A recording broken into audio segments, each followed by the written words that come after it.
Kaya pala ganito ang naging resulta ng kapalaran ko. Kasi alam ng Diyos na kaya ko. Sa edad kong to, napagod na akong magmadali.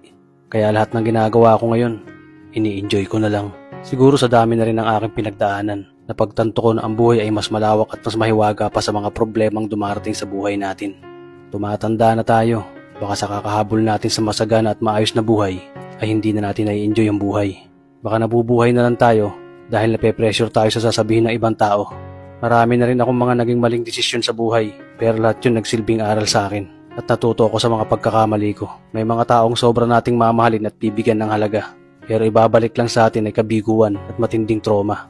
Kaya wag nating lilingunin ng mga taong tulad nila dahil mas payapa kapag hindi ka na interesadong malaman pa kung ano pang balita sa kanila. At wag mong idepende ang sarili mo sa kahit kanino. Tandaan mo, kahit sarili mong anino, iiwan ka din nito kapag madilim na ang paligid mo. Kailangan natin matutunan na huwag ikumpara ang sarili natin sa iba dahil hindi natin laban ang laban nila. Karera mo to, di nila karera. Dahil ang buhay ay hindi naman nasusukat sa kung sino ang mayaman, kundi kung sino ang payapa. Kaya galingan mo lang palagi tol dahil napakaraming tao mapanghusga, hihilahin ka pababa. At lagi mo tong tatandaan na makakatanggap ka lang ng papuri mula sa kanila kapag patay ka na.